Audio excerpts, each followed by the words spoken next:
Salut à tous, très content de te retrouver aujourd'hui sur ma chaîne pour une nouvelle vidéo sur Bitcoin. On va tenter de répondre à une question plutôt simple. Est-ce que l'impulsion qu'on est venu trouver là sous support, c'est-à-dire autour des 100 000 dollars, est faite pour durer ou est-ce qu'au contraire, on a des chances ici d'aller trouver des murs de vente, du rejet, tu vois, je veux dire des gros vendeurs. Donc pour répondre à cette question, donc là on va être sur une analyse technique plutôt courte, hein, sur des intervalles de temps plutôt courtes. On va essayer de se servir de tout ce qui est à notre disposition, c'est-à-dire les structures, l'analyse technique, les métriques avec les inflows sur Bitcoin et on ira également voir un petit peu la carte des liquidités et le sentiment de marché, d'accord? Donc c'est une analyse technique sur des intervalles de temps plutôt courtes et on va commencer tout de suite. Dans la semaine, je ferai une grosse vidéo sur Ethereum et je ferai également une autre vidéo probablement sur le Total 3, donc sur les altcoins, etc. Il se passe quand même de belles choses, donc on va aborder ça dans la semaine, d'accord? On va commencer tout de suite sur Bitcoin. Donc là, très sympa, on avait déjà évoqué ce rebond sous support, donc ça on en a parlé sur le Discord, j'en ai également parlé sur Twitter, donc on a vraiment une très belle réaction. Est-ce que c'est fait pour durer? Donc déjà, je vais passer en 4 heures et je vais te montrer un petit peu les structures que je vois là. Donc déjà, première chose, c'est des structures que je vois couramment, là aussi en scalping. C'est extrêmement boule en fait, comme ça, de venir chercher des liquidités et de tout de suite réintégrer le seuil psychologique sans se faire rejeter. C'est-à-dire que ici, si tu regardes, on avait un beau support, d'accord? On est vraiment venu le casser ici, hein, sur ces niveaux-là. On vient chercher, mais vraiment à quelques ticks près, on vient chercher, tu vois la mèche qui se situe là, vraiment, on est venu la chercher.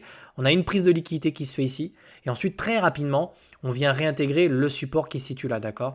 Et alors en plus, derrière dans la foulée, on vient casser la résistance avec beaucoup de momentum, c'est-à-dire avec vraiment des volumes acheteurs. Donc ça, c'est plutôt encourageant, c'est des patterns que je vois très souvent le matin sur des intervalles de temps beaucoup plus petites, et c'est plutôt bullish, d'accord? C'est-à-dire que ici, sur ce mouvement-là, ça s'essouffle absolument pas. J'ai pas l'impression de voir quelque chose qui commence à ralentir ou quoi que ce soit. Je pense très clairement que les objectifs haussiers sont les suivants, c'est-à-dire la zone des 111 000 dollars. On pourrait commencer à trouver des vendeurs sur ces niveaux-là, d'accord? Et la zone des 112 000 dollars, d'accord? Donc moi, j'attends vraiment cette zone de prix. J'attends vraiment de voir la réaction en fait de Bitcoin dans cette zone de prix pour voir si on a de nouveau des outflows ou si au contraire on arrive vraiment à la casser. Je serais surpris qu'on la casse du premier coup, honnêtement. Il y a de grandes chances qu'on se fasse rejeter gentiment sur cette zone de prix. Alors pourquoi je te dis gentiment?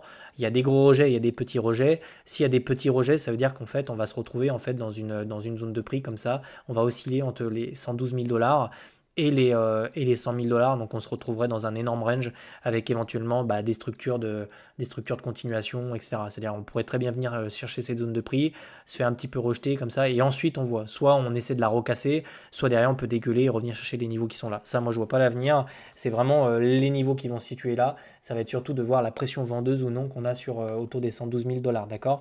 Maintenant, on peut déjà essayer de rajouter des choses pour avoir un consensus sur cette analyse technique, c'est-à-dire on va aller voir un petit peu ce qui se passe du côté des liquidités pour confirmer si ces niveaux-là sont pertinents ou pas. D'accord? Donc là, je t'ai spoilé un petit peu, mais oui, ils le sont.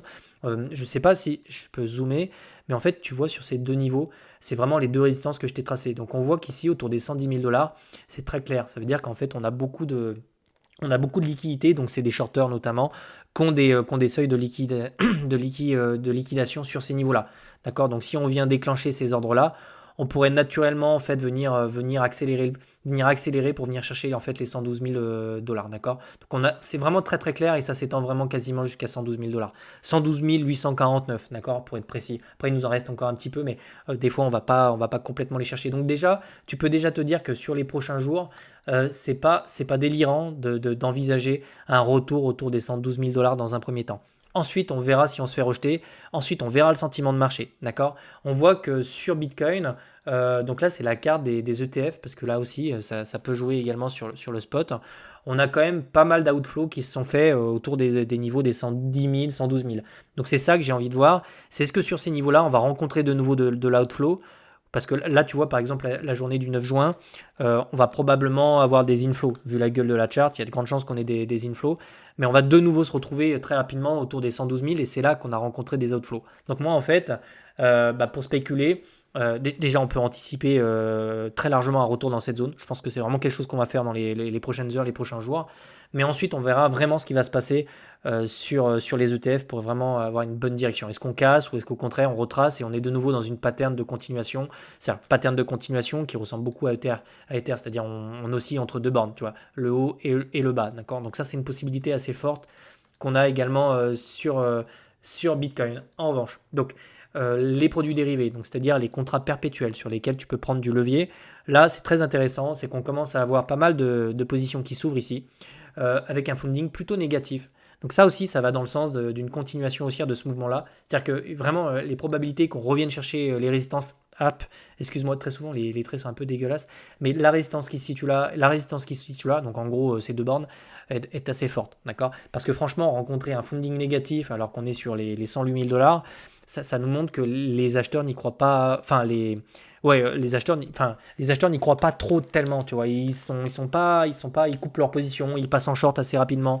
Donc j'ai envie de te dire que tant que ce sentiment-là est plutôt baissier, bah, il y a de grandes chances en fait qu'on vienne chercher là parce qu'on va continuer à accumuler on va accumuler des stops un petit peu comme ici, tu vois. Là, on voyait vraiment, c'était exactement la même chose. On rencontrait des fundings négatifs, on commençait à avoir des positions qui s'ouvrent. Derrière, on a vraiment eu cette poursuite haussière.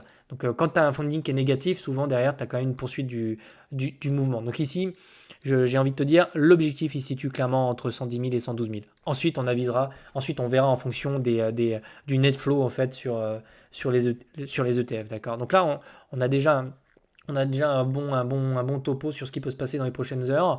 Globalement, on le voit, on a un Bitcoin quand même qui est très solide. On voit qu'on a une courbe quand même qui est croissante sur les ETF. Quoi qu'on en dise, même si on a eu des outflows autour des 112 000, bah, on a quand même quelque chose de très haussier. Dernière chose, on va passer ici, on va passer en daily, on va regarder un petit peu ce qui se passe. Alors, rappelle-toi, on avait vraiment un bisou ascendant, c'est-à-dire qu'on avait vraiment cette structure-là qui avait lâché, qui avait craqué, si je puis dire.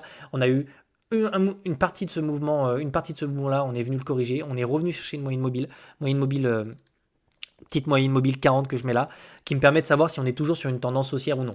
Donc en général, j'aime bien le dire, mais quand tu vois, alors attends, je vais vraiment t'expliquer ça parce que c'est extrêmement important. Quand on a le prix qui s'écarte de la moyenne mobile courte, d'accord, ça nous montre que tôt ou tard, on est susceptible de revenir chercher la moyenne mobile. Parce qu'en fait, le cap, enfin si je peux appeler ça le gap ou la différence entre la moyenne mobile et le prix, très souvent on revient le combler, mais dans les deux sens, quand c'est haussier ou quand c'est baissier. Et donc ici, on est vraiment revenu chercher la moyenne mobile. Maintenant, ce qui va m'intéresser, donc là, clairement, ce mouvement-là, on l'a corrigé. Très bien, on est revenu chercher la moyenne mobile. Je vais enlever tout ça. Moi, maintenant, ce qui va m'intéresser, c'est quid. Est-ce qu'on va commencer à se faire rejeter et qu'on va essayer comme ça, de se rapprocher de la moyenne mobile, repasser dessous et essayer d'avoir un mouvement correctif beaucoup plus profond? Ou est-ce qu'au contraire, on va de nouveau aller s'écarter de la moyenne mobile pour aller chercher de nouveaux objectifs aussi? Ça, je ne le sais pas encore. D'accord. Encore une fois, ça va vraiment ça va vraiment dépendre de ce qui va se passer autour des 112 000 $ pour voir si ici on rencontre des vendeurs ou pas. D'accord. Donc j'ai envie de te dire, pour le moment, on a eu une petite phase corrective qui nous a ramené sur la moyenne mobile 40. D'accord. Cette tendance de fond, c'est-à-dire, oublions jamais qu'une tendance, c'est des plateaux, des plateaux, et puis voilà, on essaie de trouver comme ça des creux ascendants. Cette tendance de fond long terme, pour moi, est toujours intacte. D'accord. Tant que maintenant on a clairement le contexte, c'est cette zone qu'il faut tenir. Si on passe sous ce plateau-là et qu'on s'installe durablement sous la moyenne mobile 40, derrière on vient chercher en fait la moyenne mobile 200. Donc finalement, là je te fais une analyse technique un peu plus long terme. Sur le court terme, revenir chercher ces niveaux de prix, il y a de fortes probabilités qu'on le fasse. Sur le long terme, tant qu'on maintient en fait la moyenne mobile 40, il n'y a aucune raison de se dire qu'on est sur du baissier ou quoi que ce soit. D'accord. Par contre, si on revient chercher le support qui est là, qu'on n'arrive pas à tenir la moyenne mobile 40, derrière, on vient directement, hop, ma flèche est immonde, mais derrière, on vient directement chercher en fait la moyenne mobile 200 qui se situe sur les 91 000. Donc là, tu as compris. Maintenant, on va laisser les choses se faire. On va attendre de venir chercher les liquidités qui se situent là. Et ensuite, on fera le plan, on fera un nouveau point d'étape sur est-ce qu'on a un outflow, est-ce qu'on a des vendeurs, est-ce qu'on a un sentiment de marché qui se retourne, etc. D'accord. Pour le moment, on laisse le prix grimper. Il n'y a absolument aucune raison de s'imaginer qu'on va dégueuler comme ça tant qu'on a cette pression acheteuse qui se situe sur ces niveaux-là. D'accord. Demain, donc on fera une grosse vidéo sur Ethereum. Après-demain, je pense qu'on attaquera peut-être les indices ou peut-être le Total 3, parce que là aussi sur le Total 3, je pense que c'est intéressant d'en parler. Ça commence à fabriquer des patterns qui me plaisent beaucoup, beaucoup. Même sur Ether, c'est vraiment très très beau. Donc on va aborder ça, je pense, dans la vidéo de demain. Si mes vidéos te plaisent, n'hésite pas à t'abonner. Vous êtes nombreux à regarder mes vidéos, mais vous n'êtes pas forcément abonnés. Mettez un petit pouce. Et pour ceux qui veulent apprendre à faire ce genre d'analyse technique, vous êtes les bienvenus sur BitLearn. Tous les liens sont en description. Il y a un Discord, il y a tout ce qu'il faut pour apprendre. Je te souhaite de passer une excellente journée. Je te retrouve demain. Ciao.